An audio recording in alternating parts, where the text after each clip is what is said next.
बनते जी, हमारे चैनल पे आपका हार्दिक स्वागत है। मैं आपसे जानना चाहूँगा कि अभी हाल ही में सुप्रीम कोर्ट का आदेश आया था वो साकेत आंदोलन को लेके, यानी कि मेरा कहने का मतलब है कि अयोध्या में जो राम मंदिर की खुदाई चल रही थी उसमें बुद्ध के अवशेष निकले थे। कुछ संगठनों ने, कुछ भिक्षुओं ने उन अवशेषों को संग्रहित करने के लिए सुप्रीम कोर्ट में एक याचिका दायर की थी कि उसको संग्रहित करके एक संग्रह बनाया जाए और उसके संग्रहालय को बनाया जाए। इस बात के लिए सुप्रीम कोर्ट में फाइल पेश की गई थी, लेकिन सुप्रीम कोर्ट के कुछ जजों ने, जो ब्राह्मणवादी मानसिकता के लोग थे, उन्होंने उन पर जुर्माना लगाया। तो आपका क्या कहना है? देखिए राजकुमार जी, आवाज़ इंडिया को मैं अपनी बात बताना चाहता हूँ। मैं इस गहराई में नहीं जाना चाहता कि जो रिट दायर हुई वो कैसे हुई, किसने की, लेकिन मैं इतना जरूर कह सकता हूँ, हम सुप्रीम कोर्ट का बहुत सम्मान करते हैं, लेकिन यहाँ पर जो फैसले दिए जाते हैं, यहाँ पर जो निर्णय दिए जाते हैं, वो सारे के सारे निर्णय एसटी, एससी, ओबीसी और अल्पसंख्यक मुसलमानों के खिलाफ होते हैं। याचिकाएं सारे देश में बहुत पड़ती हैं और बहुत से लोग याचिका डालते हैं अपनी समस्याओं के लिए। बहुतों ने भी एक याचिका डाली, लेकिन उस याचिका का मतलब यह था कि ये जो वहां पर खुदाई जो हो रही है, जो उत्खनन हो रहा है, जो समतलीकरण हो रहा है, उसमें यह पता लगा कि वहां पर बौद्धों के अवशेष निकल रहे हैं, तो इनको आपत्ति क्या थी? इन बौद्धों के अवशेष को हमें दिखा देते। हमने कोई इस बात का विरोध नहीं किया कि वहां राम मंदिर नहीं बने, उससे हमारा कोई लेना देना नहीं, लेकिन हमारा इतना लेना देना जरूर है कि वहां पर जो बौद्ध संस्कृति के अवशेष निकल रहे हैं उनको संरक्षित किया जाए, उनको सुरक्षित रखा जाए, उनके लिए संग्रहालय बनाया जाए, उनको सही तरह से सारी देश, सारी दुनिया के लोगों को बताया जाए। लेकिन उसके बदले में जिन लोगों ने याचिका डाली उसको खारिज तो किया ही, चलो खारिज होता है, कोई बड़ी बात नहीं, लेकिन खारिज होने के बाद 1-1 लाख रुपया याचिकाकर्ताओं पर डाल दिया गया। भाई क्यों? कौन सा अपराध किया? और यही नहीं छोड़ा, यहीं तक नहीं किया, उन्होंने कहा इनकी सीबीआई जांच भी होगी।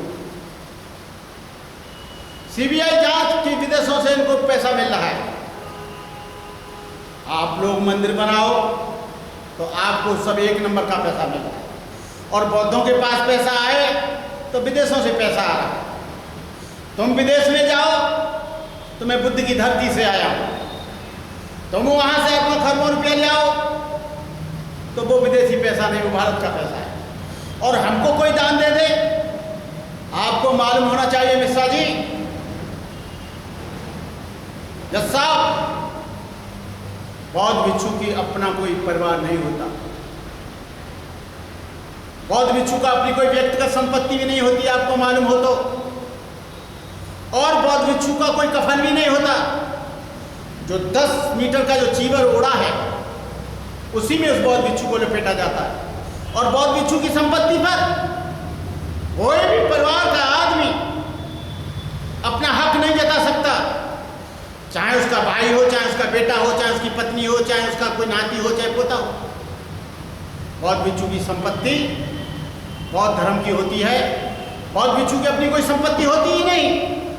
बौद्ध भिक्षु पर 8 चीजें होती हैं, अष्ट परिष्कार होता है, लेकिन आपने ये जुर्माना लगाकर ये दर्शा दिया कि हम लोग कितने भेदभाव करते हैं, किस मानसिकता से हम डिसीजन लेते हैं, किस मानसिकता से हम जजमेंट देते हैं, ये सब पता लगे। लेकिन मैं ये भी कहना चाहूंगा, कुछ लोग साकेत की आड़ में कुछ बौद्ध भिक्षु धंधा भी कर रहे हैं, कुछ बौद्ध भिक्षु बगैर भिक्षु संघ की अनुमति के भी कर रहे हैं। जिन बौद्ध भिक्षुओं ने याचिका डाली, उनको चाहिए था कि स्तर पर वो मीटिंग बुलाते, भिक्षु संघ और बौद्धों की संस्था के बीच में डिस्कस करते। अकेले ही चल रहे हैं, अकेले ही ला रहे हैं, अकेले ही कर रहे हैं, ये थोड़ा सा अटपटा है। मैं जो लोग आंदोलन चला रहे हैं उनसे मैं कहना चाहता हूं वो राष्ट्रीय स्तर पर सारी संस्थाओं को एकत्रित करें। 2 भिक्षु संघ, एक महाभिक्षु संघ, एक ऑल इंडिया भिक्षु संघ, उनसे बात करें, क्योंकि साकेत किसी की भपौती जागीरदारी नहीं है, किसी के घर की लड़ाई नहीं है। साकेत किसी की व्यक्तिगत संपत्ति नहीं है। साकेत एक सांस्कृतिक धरोहर है। लोग बना लेते संस्था, हम लोग रक्षा करेंगे, समर संस्कृति की रक्षा करेंगे। अरे भाई अकेले कैसे कर पाओगे? केवल तुम 3-4 लोग कर पाओगे क्या? ये मैं उन बौद्ध भिक्षुओं से कहना चाहूंगा जो साकेत के आंदोलन को चला रहे हैं। वो जो वरिष्ठ भिक्षु हैं, जो पुराने भिक्षु हैं, उनकी राय लें। आगे की लड़ाई कैसे लड़ी जाएगी? आगे का आंदोलन कैसे चलाया जाएगा? आगे की भूमिका क्या रहेगी? आगे का एजेंडा क्या रहेगा? आगे चलकर हम क्या करना चाहते हैं? सुप्रीम कोर्ट वाले, और सुप्रीम कोर्ट वाले में भी, सुप्रीम कोर्ट में नहीं, यूएनओ में करो, अंतरराष्ट्रीय कोर्ट में करो। कोई सुप्रीम कोर्ट ही कोई बहुत बड़ा कोर्ट नहीं है, इससे बड़े कोर्ट और भी हैं दुनिया में, तो वहां पर भी करना चाहिए। तो मैं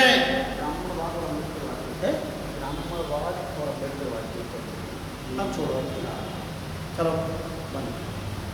थैंक यू। थोड़ा सा आगे बढ़ा दो। तो मैं इन्हीं शब्दों के साथ जो इस आंदोलन को लेकर चल रहे हैं, चाहे सुमित्र रतन लेकर चल रहे हों, चाहे कोई और रतन लेकर चल रहे हों, चाहे और बहुत संस्था चल रही हों, मैं उन सब लोगों से कहना चाहूँगा इसकी एक कमेटी बने राष्ट्रीय स्तर पर, और उसमें एक कोषाध्यक्ष, एक अध्यक्ष, एक जनरल सेक्रेटरी, एक प्रचार मंत्री, ये सब बनने चाहिए। ऐसा नहीं है जो आया एक संस्था लेके आया और चंदा शुरू करना शुरू कर दिया, न कोई उसका हिसाब है, न कोई उसका किताब है, न उसको किसी को बताना है, अपनी मर्जी खर्च करना है, अपनी मर्जी देना है। तो मैं यही कहना चाहूँगा मुख्य रूप से जो आंदोलनकारी हैं, जो उसको चला रहे हैं, वो राष्ट्रीय स्तर पर एक बैठक बुलाएं। जो आदमी आता अकेला ही चल देता है, एक संस्था होती है वही निर्धारित कर देती है। अरे भाई पहले विचार विमर्श करो। ये बुद्ध गया का आंदोलन चला, बहुत सा विचार विमर्श हुआ, बहुत सी संस्थाओं का योगदान रहा, पूरी दुनिया के बौद्धों का सहयोग रहा, तब इतना मूवमेंट चला। लेकिन वो मूवमेंट को कुछ चंद लोगों ने उसकी हत्या कर दी, उसको मिटा दिया, उसको खत्म कर दिया, केवल मैनेजमेंट में मेंबर जाने के लिए। तो मैं जो पहले मैनेजमेंट में मेंबर रहे उन लोगों से कहना चाहूँगा कि इस आंदोलन को चलाओ, क्यों नहीं चला रहे? दोबारा मैनेजमेंट में जाने के लिए मत सोचो, और इसको आंदोलन को बुद्ध गया का हो, साकेत का हो, संकिसा का हो, जो लोग, साकेत तो बहुत बड़ी दूर बात है, वो लोग जो साकेत की लड़ाई लड़ रहे हैं उनको साकेत की ही नहीं संकिसा की लड़ाई भी लड़नी चाहिए, उनको बुद्ध गया की लड़ाई भी लड़नी चाहिए। ज़्यादा बहुत 30 स्थल जिन पर इंक्रोचमेंट हो रहा है, जिन जिन 30 स्थलों पर अतिक्रमण हो रहा है, उन सब के लिए एकजुट होकर काम करना चाहिए। और ऐसा नहीं होगा तो हम कभी नहीं जीत पाएंगे। ऐसे ही हमारे ऊपर 1-1 लाख रुपया जुर्माना होता रहेगा और वो लोग समाज से मांग कर देते रहेंगे। समाज इतना पागल है कि वो इतना श्रद्धावान है कि वो देता रहेगा। जानो समझो, जांचो परखो। आज ढेर सारे बौद्ध भिक्षु नकली हो गए हैं, उन पर भी ध्यान रखिए। घर में बुलाने से पहले उसका निरीक्षण परीक्षण करिए। लोग आज बौद्ध भिक्षु बनकर भी उनकी जाति नहीं छूट रही है। जाटव कह रहा है कि मैं जाटव बनते, साक्य कह रहा है मैं साक्य बनते, जाट कह रहा है मैं जाट बनते, धोबी कह रहा है धोबी बनते, खटीक करा खटीक बनते। अरे भगवान बुद्ध के धर्म में जाति पाति के लिए कोई स्थान नहीं था। भगवान बुद्ध ने स्वयं कहा था, न जच्चा बसलो होती न जच्चा होती ब्राह्मणों, कम्मनो बसलो होती कम्मनो होती ब्राह्मणों। न जन्म से कोई ब्राह्मण होता है न शूद्र होता है, कर्म से ब्राह्मण होता है, कर्म से शूद्र होता है, कर्म से नीच होता है, कर्म से ऊंच होता है। लेकिन आज आपने देखा होगा, मैंने अपने जीवन में देखा है, बरुआ बनते अंबेडकरवादी बनते को पसंद नहीं करते, अंबेडकरवादी बनते को साक्य बनते पसंद नहीं करते। अंदर अंदर चल रहा है, मैं उसको खोलना चाहता हूँ। आज जहाँ जाटवों की संख्या होती है अंबेडकरवादियों की, वहाँ साक्य बनते कहता है नहीं मैं तो जाट हूँ, और जब उसके बारे में पता लगता है इतना झूठ बोल रहा है, अरे तू यही बता देख मैं साक्य से आया हूँ, लेकिन वो बताता नहीं है क्योंकि उसे दक्षिणा नहीं मिलेगी, उसे घर में आश्रम नहीं मिलेगा। तो इन चीज़ों को लेकर जाति पाति को बंद करें, छुआछूत को बंद करें, ऊंच नीच को बंद करें। भगवान बुद्ध का धर्म जाति का धर्म नहीं है, विचारों का धर्म है, संस्कारों का धर्म है, शील का धर्म है, करुणा का धर्म है, मैत्री का धर्म है, जीवन की पवित्रता का धर्म है। लेकिन आज आदमी जाति से बाहर नहीं निकल पा रहा है। इन्हीं शब्दों के साथ मैं अपनी बात समाप्त करता हूँ। जय हिंद। बस ठीक। और कुछ कहना चाहते